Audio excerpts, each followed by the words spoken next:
Hey Internet, this is Jacob Clifford and welcome to EconMovies. Today we're going to talk about the economics in Spider-Man Homecoming. If you haven't seen this movie yet, you're actually missing out. It's super entertaining and it's a charming blend of action movie and teen comedy. When's our next step? When's our next retreat, you know? Like, what, next mission? yeah, the missions. We'll call you. That's not a hug, I'm just grabbing the door for you.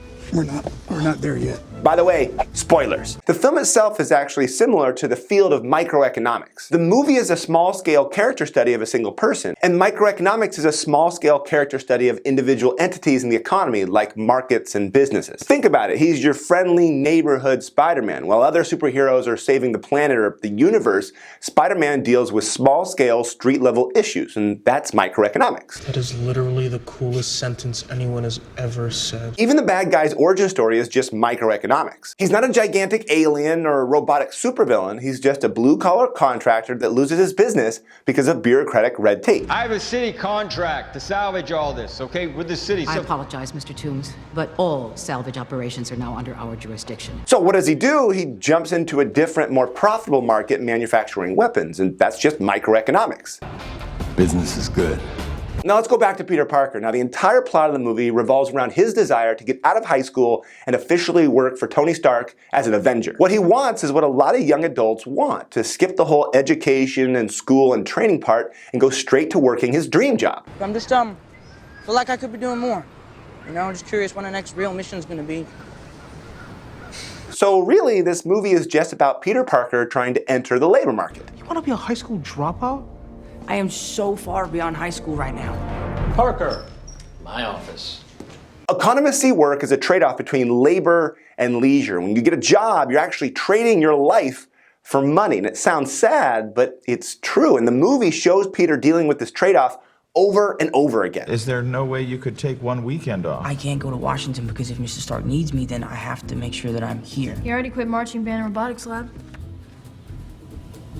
I'm not obsessed with him, I'm just very observant. Of course, he would love to do other things like swimming with that girl, but he has to go to work. And if he chooses work over hanging out with the girl, then he must think that the benefit, his pay, is high enough to cover that opportunity cost. Now, how much a business is willing and able to pay a worker depends a lot on the additional revenue that that worker generates, what economists call marginal revenue product. For example, assume Peter got a job making corsages and they can be sold for $5 each. If he only could produce 2 in an hour, then his marginal revenue product for that hour is $10. And he can't reasonably expect to get paid more than that because that's how much money he generates for the company. The only way he could get paid more is if the price of corsages goes up or if he makes more units. So if he becomes more productive and can produce like 10 in an hour, then he can be paid more for his labor. And if the employer refuses to pay him more, then Peter will quit and take his superior corsage making skills to another florist. People often assume that employers always have the upper hand when it comes to negotiating wages, but they need us just as much as we need them. And if a business doesn't offer fair wages that cover people's opportunity costs, then guess how many people are going to work for them and guess how much profit they're going to earn. Midtown Tech? 0. That is correct. Midtown takes the championship! But where things get complicated is with the word fair. I mean, what is a fair wage? Free market economists would argue that a fair wage is the equilibrium wage, right? If a business can get employees to voluntarily work for only $5 an hour, then that's fair. It's probably a job that requires unskilled labor. It could be a job that people really like doing, so they don't mind getting paid less. But either way, if the workers agree that $5 covers their opportunity cost, then is that fair? On the other hand, what kind of standard of living does someone who only earns $5 an hour actually have? So maybe it's not fair that some people, even if they don't have skills, be paid so little, and that's the reasoning behind minimum wage laws. But remember, in the movie, Peter doesn't actually have a job with Tony Stark. He was just given the suit, so he's just in training mode, and he has an internship. Boys got that internship. Yeah, well, hopefully soon it'll lead to a real job with him. That would be so sweet. Right? He'd be all, good job on those spreadsheets, Peter. Here's a gold coin.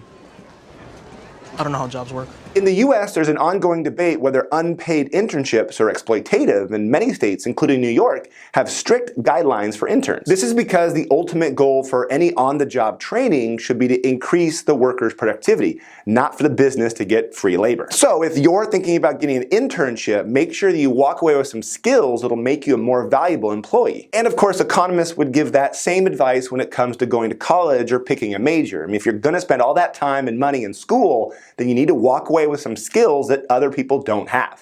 How's school? You know, it's boring. Got better things to do. Stay in school, kids. Stay in school. Otherwise, you're gonna end up like me. And when you finally get out of school, the first thing you should do is put all your energy into getting your dream job.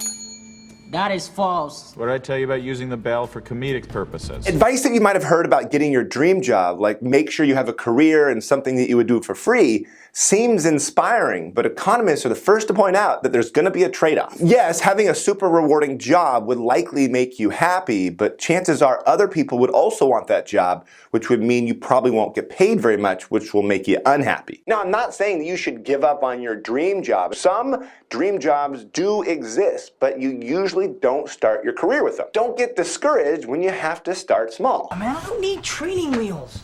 I'm sick of him treating me like a kid all the time. It's not cool. But you are a kid. You start by working hard and getting education, training, and skills while maintaining a balance between purpose and a paycheck, between fulfillment and finances. Now, if you think I'm reading too much into this movie, then why did the director include this scene right here? Now, you see that book that MJ's reading? Well, it's a novel called Of Human Bondage, and it's about a man who longs for love and adventure, but eventually settles for an ordinary life. Towards the end of the book, the man declares, "The simplest pattern, that in which a man was born, worked, married, and had children, and died, was likewise the most perfect." So that's it? We just all work and then we die? No, the book and the movie are about finding contentment, about finding happiness and joy in the simple things, right? Peter has a chance to get his dream job, but Aunt May, his friends, and his teenage years are just too valuable to give up. The opportunity cost is just way too high. Thank you, Mrs. Stark. But I'm good. You're good? Good.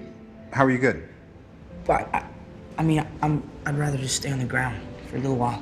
Friendly neighborhood Spider-Man. So the moral of the story is not to give up on your dreams. It's to realize that maybe you don't need a dream job to feel happy and fulfilled. Thanks for watching. Until next time. Hey, seriously, thank you so much for watching this video. If you enjoyed it, please like and let me know what you think in the comments below. Also, check out other videos I made for the second season of EconMovies, and please don't forget to subscribe. Again, thank you so much for watching. Until next time.